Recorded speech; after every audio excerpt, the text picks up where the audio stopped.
नमस्कार, मैं रवीश कुमार। भारत सरकार के नोटिसों से ट्विटर लगता है चिढ़ गया है। ऐसा लगता है कि सरकार द्वारा लोगों के अकाउंट बंद कराने से ट्विटर तंग आ चुका है। इसलिए आज उसने यह बात सार्वजनिक कर दी ताकि लोग यह बात समझ जाएं कि ट्विटर खुद से ऐसा नहीं कर रहा है। ट्विटर ने बता दिया कि जेल भेजने का डर दिखाकर, जुर्माना लगा देने का डर दिखाकर उससे ये अकाउंट बंद करवाए जा रहे हैं। अगर सरकार ही अकाउंट बंद करने के लिए कहेगी तो उसे कानून का पालन करना पड़ेगा, लेकिन ट्विटर इस तरह की कार्रवाई से सहमत नहीं है। ग्लोबल लेवल पर इससे भारत की छवि क्या बेहतर होने जा रही है कि भारत एक ऐसा देश बन चुका है जहां किसान आंदोलन का वीडियो डालने पर, ट्वीट करने पर और सरकार से सवाल पूछने पर लोगों के अकाउंट बंद कर दिए जाते हैं। क्या ये छोटी घटना है कि एक कंपनी पूरी दुनिया को बता रही है कि भारत सरकार उससे ऐसा करवा रही है जिस काम से वह खुद सहमत नहीं? क्या आप तब भी नहीं देखेंगे कि किन खातों को बंद किया जा रहा है और ऐसा करना सही है या नहीं?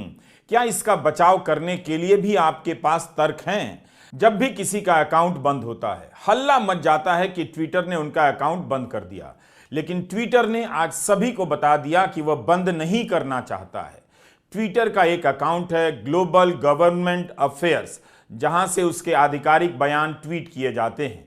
इस पर आज ट्विटर ने अपना पक्ष पोस्ट कर दिया और कहा कि भारत सरकार ने कार्यकारी आदेश जारी कर एक्स यानी ट्विटर को कुछ खास अकाउंट और पोस्ट के खिलाफ एक्शन लेने के लिए कहा है। अगर ऐसा नहीं किया गया तो जेल हो सकती है और भारी जुर्माना लग सकता है। इन आदेशों का पालन करते हुए हमने इन अकाउंट और पोस्ट पर रोक लगा दी है, वह भी केवल भारत में।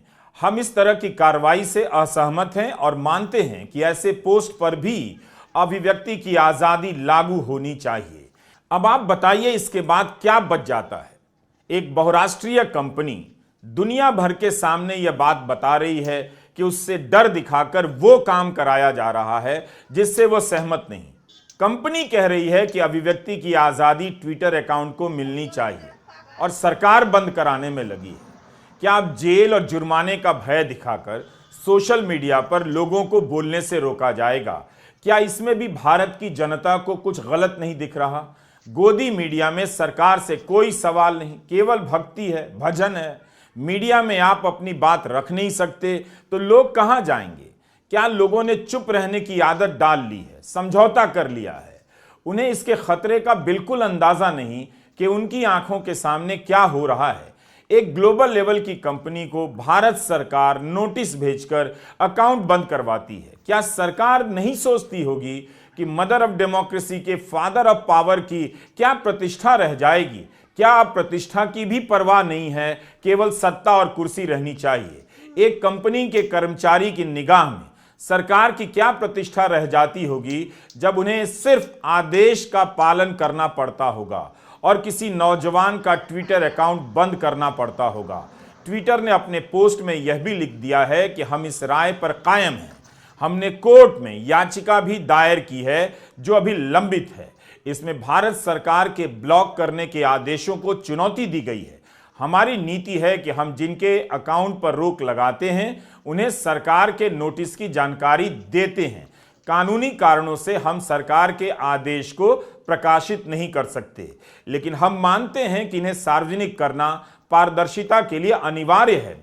अगर यह नहीं बताया जाए तो फैसला लेने में मनमानी होने लगेगी और जवाबदेही नहीं रहेगी। ट्विटर का यह पोस्ट पढ़कर किसी को भी शर्मिंदगी होनी चाहिए कि हमारा देश कहां पहुंच गया है। क्या आपको लगता नहीं कि इससे सरकार की दुनिया भर में छवि खराब होगी? आज एक कंपनी अभिव्यक्ति की आज़ादी के मामले में भारत सरकार की इन हरकतों पर सवाल उठा रही है। उसने जो किया वही सही रास्ता है। किसी की आवाज़ दबाना गला दबाने के जैसा है, हत्या के समान है। इस अपराध बोध को एक कंपनी ढो नहीं पा रही होगी। उसे भी लग रहा होगा कि बहुत ज्यादा हो रहा है, अब और नहीं। तो क्या भारत सरकार में बैठे अफसरों, मंत्रियों और प्रधानमंत्री को नहीं लगता कि बहुत ज्यादा हो चुका है, रुकना चाहिए? क्या प्रधानमंत्री को याद नहीं कि उन्होंने अमेरिकी कांग्रेस में क्या बोला था? जब वे बहस और चर्चा को लोकतंत्र के लिए जरूरी मानते हैं तब फिर उनकी सरकार इस तरह से लोगों के अकाउंट बंद कराने में क्यों लगी है? खासकर ऐसे लोग जो उनकी नीतियों पर सवाल उठाते हैं, जन आंदोलनों पर रिपोर्ट करते हैं। Democracy is the idea that welcomes debate and discourse. Democracy is a culture that gives wings to thought and expression. जिस भी वाइज मैन ने प्रधानमंत्री मोदी को यह कहा था, उस वाइज मैन को खोजा जाए, खोज कर लाया जाए, ताकि वही वाइज मैन प्रधानमंत्री को उनकी बात याद दिला सके कि पत्रकारों, किसानों के ट्विटर अकाउंट बंद करना सही नहीं है। दुनिया भर में ये बात छप रही है और ट्विटर के पोस्ट के बाद छपेगी, फिर भी आप कहेंगे कि भारत की साख और प्रतिष्ठा बढ़ती जा रही है। फादर ऑफ पावर को पावर के अलावा कुछ नहीं दिखाई दे रहा। कितने लोगों का अकाउंट बंद किया जाएगा? ट्विटर ने आज हम सभी को छोटा कर दिया। एक कंपनी कह रही है कि ये बहुत ज्यादा है और हम हैं कि अपनी चुप्पी में इन गलतियों को समेटकर सनातनी गौरव खोज रहे हैं। ट्राइबल आर्मी के हंसराज मीणा को 6.5 लाख से ज्यादा लोग फॉलो करते हैं ट्विटर पर। वे लगातार जनजातीय समाज के मुद्दों को उठाते रहे हैं, राजनीति और लोकतंत्र के जरूरी मुद्दों पर बोलते रहे हैं, लेकिन उनके खाते को बंद कर दिया गया। हंसराज मीणा के पक्ष में प्रकाश आंबेडकर ने भी ट्वीट किया है और हंसराज के खाते को बहाल करने की मांग की है। ट्विटर पर ट्रेंड भी कराया गया, मगर कुछ सफलता नहीं मिली। इसी तरह पिछले 10 दिनों में एक के बाद एक ट्विटर अकाउंट बंद किए गए हैं, विथहेल्ड किया गया है, रोका गया है। ट्विटर किसी का अकाउंट रोकने से पहले उसे नोटिस भेजकर बता देता है कि भारत सरकार ने आपके खाते के खिलाफ नोटिस भेजा है, इसलिए अब यह ट्वीट भारत में नहीं दिखेगा। मगर आज ट्विटर ने यही बात पूरी दुनिया को बता दी कि लोग खुद भी देख लें कि भारत सरकार क्या कर रही है। ट्विटर खुद से खातों को बंद नहीं कर रहा, सरकार करवा रही है। अगर भारत सरकार के आदेशों का पालन नहीं किया गया तो वह जेल भेज देगी और जुर्माना लगा देगी। इसी तरह किसान आंदोलन के नेता सरकार से बातचीत कर रहे हैं और उन्हें खबर मिलती है कि उनके खाते बंद करा दिए गए हैं। सरवन सिंह पंढेर, सुरजीत फूल, तेजवीर सिंह अंबाला, रमनदीप सिंह मान, हरपाल संघा, अशोक दनौदा के अकाउंट बंद कर दिए गए। जिनसे सरकार बात कर रही है उनके भी खाते बंद करवा देती है। यही नहीं, 21 फरवरी को जब किसान मजदूर मोर्चा के नेता दिल्ली कूच की बात कर रहे थे, उस वक्त कृषि मंत्री अर्जुन मुंडा ट्वीट करते हैं कि सरकार बातचीत करना चाहती है, लेकिन जिन नेताओं के लिए यह ट्वीट किया गया था उनके तो अकाउंट ही बंद कर दिए गए थे। वे चीख रहे थे कि उनके असली अकाउंट बंद करा दिए गए हैं, नकली अकाउंट खोलकर उन पर अनाप शनाप लिखा जा रहा है ताकि उन्हें बदनाम किया जा सके। देखिए, हमारे फेसबुक अकाउंट, ट्विटर हैंडल बंद किए गए हैं। हमारे नाम पर जितने भी लीडर्स हैं, फेक अकाउंट, फेक फेसबुक आईडियां खोलकर पोस्टें डाली जा रही हैं। हम कृपया आपके माध्यम से अनुरोध करेंगे पूरे देश को कि उन पे यकीन मत करें। हमारे ट्विटर हैंडल और हमारे फेसबुक पे बंद पड़े हैं और डुप्लीकेट चीजें जाके भड़काई सामग्री सरकार के द्वारा डाली जा रही है और यहाँ शरारती तत्व सरकार के द्वारा भेजे जा चुके हैं। हम इस सभी को इस मोर्चे की रक्षा करने पड़ेगी और इसको पीसफुली ढंग से चलाना पड़ेगा। आप जानते हैं कि गोदी मीडिया किसानों को किस तरह से पेश कर रहा है। किसानों को अगर अपनी बात रखनी हो तो वे कहां जाएंगे? बाजार में जो उगाते हैं उसकी कीमत नहीं है और सरकार से जब बोलने जाते हैं उस आवाज के लिए कोई मंच नहीं है। मीडिया रिपोर्ट है कि किसान आंदोलन के दौरान 177 अकाउंट बंद किए गए हैं। इनमें वो पत्रकार भी हैं जो अपने YouTube चैनल के लिए रिपोर्ट कर रहे थे, किसानों की बात गांवों तक पहुंचा रहे थे। इन पत्रकारों के ट्विटर अकाउंट भी बंद किए गए। लोग लिखे नहीं उससे पहले ही उनके खाते बंद कर दिए जा रहे हैं। ट्विटर ने भी एक रास्ता निकाल लिया है, वह केवल भारत में दिखना बंद कर रहा है, बाकी इनके पुराने ट्वीट दूसरे देशों में देखे जा सकते हैं। मनदीप पुनिया लगातार किसान आंदोलन की रिपोर्टिंग कर रहे हैं। इस बार आंदोलन के दिल्ली पहुंचने से पहले ही उनका अकाउंट बंद करवा दिया गया, इसलिए मनदीप किसी और के अकाउंट पर अपनी रिपोर्ट डालते हैं। 21 फरवरी को शंभू बॉर्डर पर हुए टकराव का पूरा ब्यौरा रात 10 बजे ट्विटर पर पोस्ट किया है। मनदीप पुनिया वो पत्रकार हैं जिन्होंने पिछले किसान आंदोलन के दौरान जेल में भी अपने पैरों पर रिपोर्ट लिखी और बाहर आकर छापी। प्रेस फ्रीडम का हाल यह है कि किसानों के प्रेस ग्रुप पर रोज सवाल किया जाता है कि आज किस किस का अकाउंट बंद हुआ। बात सिर्फ ट्विटर अकाउंट की नहीं है, पत्रकारों के फेसबुक और यूट्यूब अकाउंट भी बंद करवाए जा रहे हैं। सरकार बिना किसी कारण, बिना किसी तथ्य या असल खतरे के लोगों के पेट पर लात भी मार रही है। उसमें एक नोटिस आ जाता है जिस पे लिखा होता है this account has been withheld pursuant to a legal demand और डायरेक्शन इन योर कंट्री। तो हमें यह समझना चाहिए कि ये डिमांड क्या है और ये डायरेक्शन क्या है। इसमें एक शक्ति है जो section 69A of the information technology act में, जिसे blocking directions issued by the central government बोली जाती है। पर जिस तरीके से इसको सरकार ने इस्तेमाल किया है, मेरे हिसाब से गैर संवैधानिक है, क्योंकि इसमें कोई भी पारदर्शिता नहीं है, ट्रांसपेरेंसी नहीं है और इसमें कोई भी नेचुरल जस्टिस नहीं है। इसका मतलब है कि जो भी किसान आंदोलन के नेता हैं, जो भी पत्रकार हैं, उन्हें अपना पक्ष रखने की कोई भी अवसर नहीं दिया गया है, जबकि और उनको ये ऑर्डर भी नहीं दिया गया है कि क्या क्या रीजंस हैं, क्या मतलब सरकार ने क्या पाया, कौन सी ट्वीट उनकी इलीगल उन्होंने पाई जिसके वजह से उनका पूरा अकाउंट बंद कर दिया गया। मेरे हिसाब से इसके वजह से ये हमारा जो fundamental right to freedom of speech and expression है, जो article 19(1)(a of the constitution of India में है, उसका उल्लंघन है। क्योंकि fundamental right to free speech and expression reasonable restrictions को में मतलब सीमित कर सकते हैं, मतलब एब्सोल्यूट नहीं है।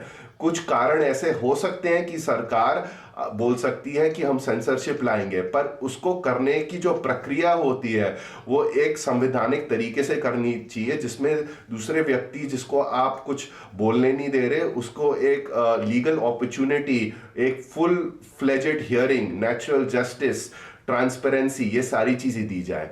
और इसमें एक और चीज है जो हमें देखनी चाहिए, जिसमें जो आम जनता है उसको भी इससे काफी सूचनाएं मिलती है, उसको काफी इंफॉर्मेशन मिलती है। तो their right to receive information which is also a part of article 19(1)(a is violated because of these Twitter accounts being blocked. तो मेरे हिसाब से तभी ट्विटर ने इस पे एक अपनी ऑफिशियल स्टेटमेंट पब्लिश करी है, जिसमें उन्होंने बोला है कि वो भारत सरकार के इन आदेशों का उल्लंघन नहीं करेंगे, उनका पालन करेंगे, पर वो ये आदेश किसी तरीके से लीगली चैलेंज भी कर रहे हैं, जिसमें उन्होंने कर्नाटका हाई कोर्ट में एक अपील डाली गई है। और अगर हम देखें सेक्शन 69A और ये ब्लॉकिंग शक्ति का दुरुपयोग किसानों के खिलाफ ही नहीं हो रहा, पत्रकारों के खिलाफ भी काफी हो रहा है, जिसमें कैरावैन का एक पूरी न्यूज स्टोरी को ब्लॉक किया गया है और कैरावैन ने इसमें स्टेटमेंट डाली है कि वो भी इसको हाई कोर्ट में एक अर्जी डाल के इसको लीगली कंटेस्ट करेगी।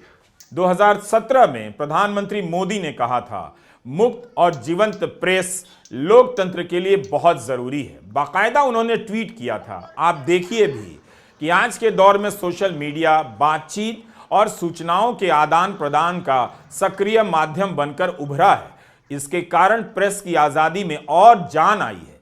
क्या लिखते समय प्रधानमंत्री मोदी को ध्यान नहीं रहता या परवाह ही नहीं होती कि जो लिख रहे हैं उस पर आगे चलकर अमल भी करना है? 5 साल बाद उन्हीं की सरकार इस जरूरत और जान को कुचल रही है और एक ग्लोबल कंपनी पूरी दुनिया को यह बात बता रही है। फाइनेंशियल टाइम्स ने 2014 में प्रधानमंत्री बनने पर नरेंद्र मोदी को भारत का पहला सोशल मीडिया पीएम लिखा था। बीबीसी और अन्य जगहों पर यह रिपोर्ट भी हुआ। अप्रैल 2023 में उसी ट्विटर के मालिक इलॉन मस्क बीबीसी को इंटरव्यू देते हैं। कहते हैं कि भारत में सोशल मीडिया को लेकर जो कानून है काफी सख्त है। हम भारत में कानून के खिलाफ नहीं जा सकते। अगर हमारे पास यह विकल्प हो कि हमारे लोग जेल जाएं या कानून का पालन करें तो हम कानून का ही पालन करेंगे। आज उसी पीएम के कार्यकाल में सोशल मीडिया पर क्या हो रहा है सबके सामने है। क्या प्रधानमंत्री मोदी को पत्रकारों के ट्विटर अकाउंट बंद किए जाने में कुछ भी गलत नजर नहीं आ रहा? इस इंटरव्यू को 1 साल भी नहीं हुए, इलॉन मस्क की कंपनी ने दुनिया को फिर से बताया है कि जेल और जुर्माना का डर दिखाकर, इस तरह के आदेश जारी कर लोगों के खाते बंद करवाए जा रहे हैं। हम इस तरह की कार्रवाई से बिल्कुल सहमत नहीं हैं। फिर भी ऐसा करना पड़ रहा है। यह केवल अभिव्यक्ति पर हमला नहीं है, बल्कि जीने के अधिकार पर भी हमला है। कोई पत्रकार YouTube के जरिए अपनी आजीविका भी चलाता है। भूखे रहकर पत्रकारिता नहीं हो सकती। जब आप उसका YouTube चैनल बंद करा देते हैं, ट्विटर अकाउंट बंद करा देते हैं, तो उसकी आजीविका पर भी हमला करते हैं। क्या हमारा देश इस स्तर पर आ गया है कि 2-4 लोग जो पत्रकारिता कर रहे हैं, लिख रहे हैं, बोल रहे हैं, उन्हें भूखा मार दिया जाए? ऐसा कर दिया जाए कि उन्हें कोई नौकरी ना दे, वे सोशल मीडिया के जरिए पत्रकारिता से अपना घर न चला सकें? क्या लोग इसे भी सही मानते हैं? इसमें भी किसी को खुशी मिलती होगी? इंटरनेट पर पारदर्शिता और बराबरी की वकालत करने वाले वकील अपार गुप्ता ने लिखा है कि यह प्री सेंसरशिप है, यानी कुछ होने से पहले ही सेंसर कर दो। पिछली बार जब मीडिया किसानों की बात ठीक से नहीं रख रहा था, तब किसानों ने ट्विटर पर अपना अकाउंट खोला, अपनी बात रखी, अपने बयानों को सही तरीके से रखा, अपने बयानों की प्रेस रिलीज ट्विटर के अकाउंट से जारी की, पुलिस की ज्यादतियों को भी जनता के सामने रखा, हर झूठ का मुकाबला किया। मगर इस बार जैसे ही ट्विटर के जरिए किसानों का पक्ष जनता के बीच पहुंचने लगा, उनके खाते बंद किए जाने लगे। सोचिए, इतनी बड़ी संख्या में किसान जमा हैं, उनके नेता अपनी बात ट्विटर पर नहीं कह सकते। मंत्री महोदय पीयूष गोयल जी ऊपर कहे मैं बात करूंगा, पर कुछ लगा नहीं, उसके बाद कुछ हुआ। देखिए, वहां मीटिंग में बैठे बैठे हमारे ट्विटर हैंडल बंद हो गए। हम वार्ता कर रहे हैं, फिर भी हमारे ट्विटर हैंडल, फिर भी हमने कहा हम दरवाजा बातचीत का खुला रखेंगे। हम आज भी कहते हैं सरकार कोई भी अनाउंसमेंट कर सकती है, अजय लगता उन्हें भी हम कुछ देना चाहते हैं तो वो दे दें, लेकिन सरकार जो कुछ कह रही है वो सिर्फ हमारे आंदोलन का टाइम पास करना चाहती है, जो हमने देखा। ट्विटर के लिए भारत अमेरिका और जापान के बाद सबसे बड़ा बाजार है। किसान आंदोलन के पहले चरण में भी अनेक अकाउंट बंद किए गए थे। कैरवा पत्रिका का भी अकाउंट बंद हुआ था। उस समय सरकार ने कई अकाउंट को खालिस्तान समर्थक और पाकिस्तान से चलने वाला बताया था। ट्विटर ने तब भी सरकार की सारी बात मानी थी। कुछ समय के बाद ट्विटर के पूर्व CEO जैक डॉर्सी ने राज खोल दिया कि किसान आंदोलन के समय भारत सरकार ने कई सारे अकाउंट को बंद करने के लिए कहा, धमकी दी थी कि भारत में ट्विटर बंद करा देंगे। जब इलॉन मस्क से इस बारे में पूछा गया तो उन्होंने कहा कि हम पूरी धरती पर अमेरिका लागू नहीं कर सकते, ट्विटर के पास कोई विकल्प नहीं, उसे स्थानीय सरकार की बात माननी पड़ेगी, अगर हम पालन नहीं करेंगे तो वे बंद कर देंगे। तो ये हालत हो गई है अभिव्यक्ति की आज़ादी की। सरकार के खिलाफ बोलिए, सवाल कीजिए, आपके अकाउंट पर बंदी की तलवार लटका दी जाती है, अकाउंट विथहेल्ड कर दिया जाता है, बंद भी कर दिया जाता है। यह मामला भारत सरकार और ट्विटर के बीच का नहीं है, यह जनता और सरकार के बीच का मामला है। ट्विटर को बार बार नोटिस भेजकर सरकार ने जता दिया है कि उसे किसी प्रकार के जन दबाव का फर्क नहीं पड़ता। ग्लोबल छवि की चिंता नहीं कि भारत की छवि दुनिया भर में खराब हो जाएगी। आप किसी को बोलने लिखने से रोकेंगे तो जाहिर है आपकी छवि अच्छी नहीं होगी, मगर यह सब आपकी ही आंखों के सामने किया जा रहा है। सरकार हर दिन एक एक कदम से भी ज्यादा तेज रफ्तार से आगे बढ़ती जा रही है। अब तो अभिव्यक्ति के साथ साथ आजीविका पर भी हमला हो रहा है। नमस्कार, मैं रवीश कुमार।